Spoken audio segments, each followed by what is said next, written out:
Hello, third grade. Today is day 3 of online learning. Happy Wednesday. Today's Wednesday, April 15th, 2020. Our language arts block today, which means we are going to be doing some stuff with some reading and writing today.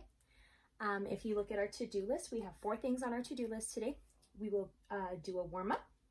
We are going to do some work with the one and only Ivan. I finally got a fresh copy of this. After that, you guys will be going on to Seesaw for an activity, and you will end your day with Raz Kids today, okay? Cool.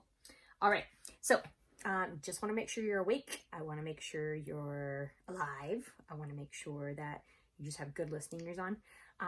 Something that's been playing in my head a lot is I miss NDI so much, and I know you guys do too. So I thought we could maybe do like a little bit of like an NDI warm-up. What do you guys think? Okay, cool. I'm glad you guys think that's a good idea. Let's try it, okay? So we'll go 8 counts to the side, okay? Ready? 1, 2, 3, 4, 5, 6, 7, 8. Other side. 1, 2, 3, 4, 5, 6, 7, 8. Side again. 1, 2, 3, 4, 5, 6, 7, 8. Last side. 1, 2, 3, 4, 5, 6, 7, 8. Cool. Yay. All right, they're good. So I do want to show you our warm-up for today. We are going to continue with homophones of there, and there. So I know last time I drew you guys a picture of the difference between all the different theirs. And I want you to look at my example that we have right here, okay?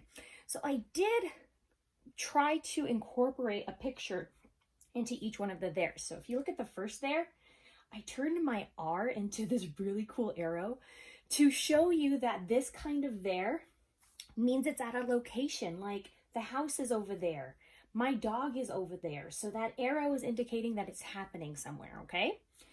This there, I drew a little person for the I, and that one just means that something belongs to somebody. So if you see that little person, it just means something belongs to them. Okay, and then for there, this is like they are. Instead of the apostrophe, I put a little A. So I hope you guys like my picture.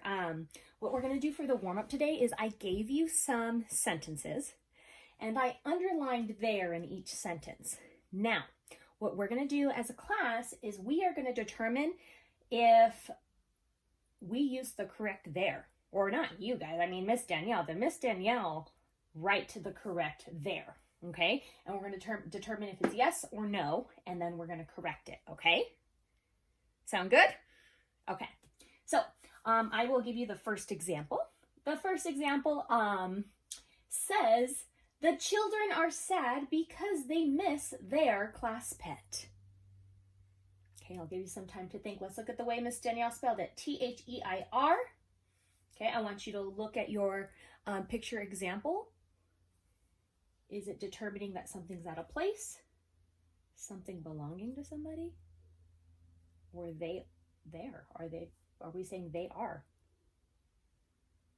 You guys are so right. If you answered yes, that Miss Danielle used that one correctly, woohoo! We don't have any corrections to do because their class pet, meaning the class pet belongs to you guys. Yes, so you guys are totally right on that one. 2 more to go, third grade. They're excited to eat pizza. Okay, the example that Miss Danielle chose to do today was T-H-E-R-E. I want you to look at your picture examples and determine if I used the correct there. If I chose this one, that means I'm thinking that there's a location of something. Is something belonging to something? Or are we kind of saying they are excited to eat pizza? Okay, yes or no? Did I use it correctly? Yep, you guys are totally right. No, I did not use it correctly. I'm not saying there is their pizza, they're excited to eat pizza. We're not saying there's a location. We are saying like they are excited to eat pizza. So this one needs to have the T-H-E-Y-R-E. Okay, nice job. One more, third grade. My book is over there on the couch. Okay, the type of there that Miss Danielle decided to do was T-H-E-R-E, meaning there's a location of something. Okay. My book is over there on the couch. Well, that could make kind of sense, but let's just make sure that the other two don't fit. My book is over there on the couch. Well, I mean, yes, the book belongs to me, but we're trying to say the location, so that one wouldn't work. My book is over there on the couch, meaning also saying my book is over they are on the couch. Definitely not that one. Okay, so tell me, did I use this type of there correctly, yes or no? Yes, you guys are awesome. I did use it correctly because my book is over there on the couch, meaning that there's a location of where it is on the couch. Nice job, third grade. All right, so what we're going to do now, third grade, is we are actually going to have our read aloud on the one and only Ivan. And I'm super excited that we are actually getting the opportunity to finish this book, because this book is actually getting made into a movie. See, coming summer 2020. So I'm so excited. I do want to give you guys a little bit of a review, just so we don't forget of anything that happened. Remember, we have Ivan, who is our main character. He is a gorilla who lives in a mall, and he's used just like an animal, kind of like in a zoo, and he lives there in the mall, and he does shows, and people stare at him, and, you know, he just lives in a very small domain. Remember, the domain is what he calls like his room. Okay. Ivan also likes to draw a lot. He doesn't draw very good, but he does draw scribbles, and they do sell his drawings in the gift shop. We also have a character named Stella, and Stella is our elephant. I'm trying to find you guys a picture really quick. Stella is the elephant who also lives there at the mall with him, and they have become very good friends. We also have Bob, who is the homeless dog that lives around the mall, and he likes to sleep on Ivan's chest a lot. Remember, Ivan doesn't really remember much of his life before he lived in the mall. He doesn't really remember what it was like to live in the forest. This is kind of like a picture of them living in their domains. They can kind of like see each other. We also have the character of Julia. So remember, Julia is, she's a girl that her dad cleans out the domains there at the mall. So that's Julia, and she always likes to draw. And we got introduced to a new character. Her name is Ruby. And remember, Ruby, she's a young elephant. She just got taken away from her family. And Ruby is very scared, and she's clinging on to Stella a lot because Stella's going to be like her new mom. Now, Stella, she has a really bad infection on her foot. And remember, her foot always gets really infected and swollen because of the circus that she used to work in, and the clamps would clamp her feet so bad. So her feet are really messed up right now, and she's actually getting pretty sick from it.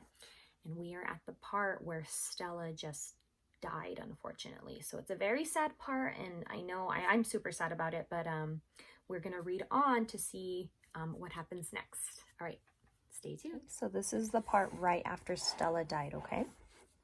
Comfort. All day I try to comfort Ruby. But what can I say? That Stella had a good and happy life?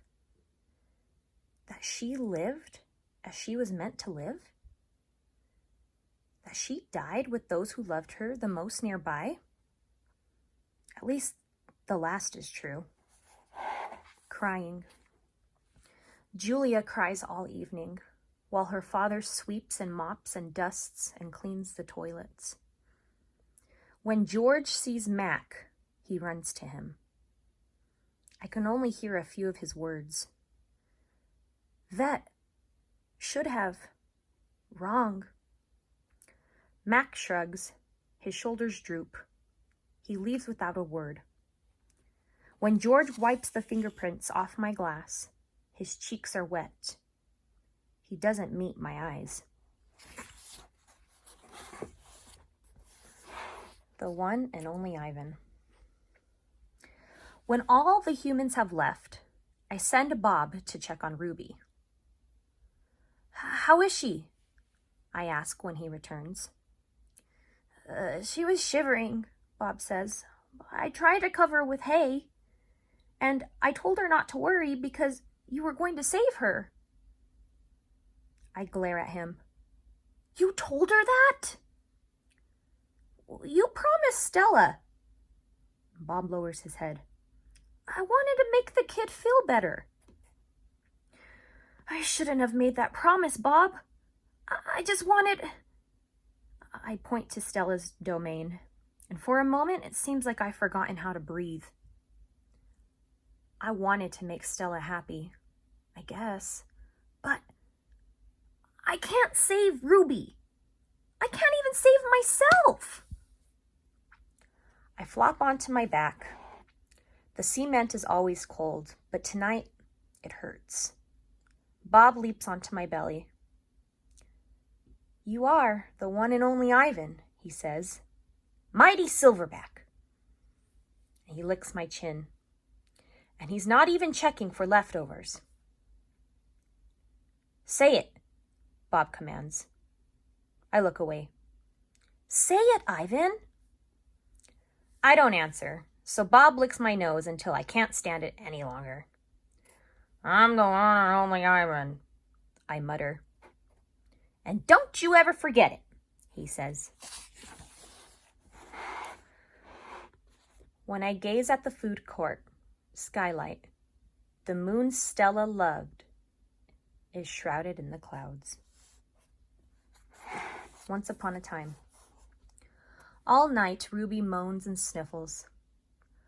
I pace my domain. I don't want to fall asleep in case she needs anything. Something. Ivan, Bob says gently, get some sleep, please. For your sake and mine. Bob can't sleep unless he's on my stomach.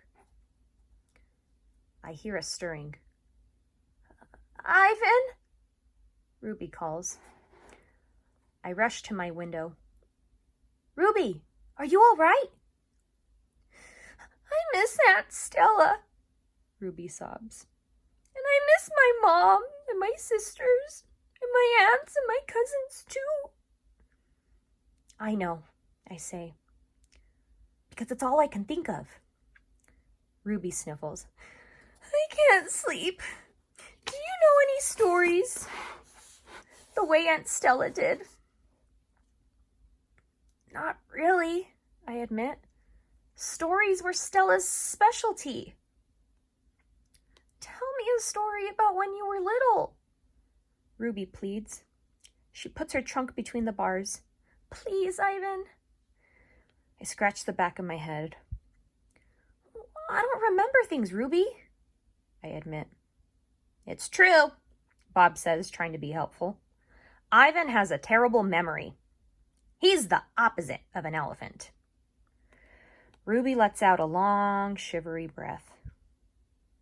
Oh, well, that's okay. Night, Ivan and Bob. I listen to Ruby's soft sobs for long, horrible minutes. Then I hear myself saying, once upon a time, there was a gorilla named Ivan. And slowly and deliberately, I try to remember. The grunt. I was born in a place humans call Central Africa, in a dense rainforest so beautiful, no crayons could ever do it justice. Gorillas don't name their newborns right away, the way humans do. We get to know our babies first. We wait to see hints of what they might yet be. When they saw how much she loved to chase me around the forest, my parents decided on my twin sister's name, Tag. Oh, how I loved to play tag with my sister. She was nimble, but when I got too close, she would leap onto my unsuspecting father. Then I would join her and we would bounce on that tolerant belly until he gave us the grunt, the rooting pig sound that meant, enough! That game never got old, although my father might have disagreed. Mud. It didn't take long for my parents to find my name. All day long, every day, I made pictures. I drew on rocks and bark and my poor mother's back. I used the sap from leaves. I used the juice from fruit. But mostly, I used mud. And that is what they called me. Mud. To a human, mud might not sound like much, but to me, it was everything.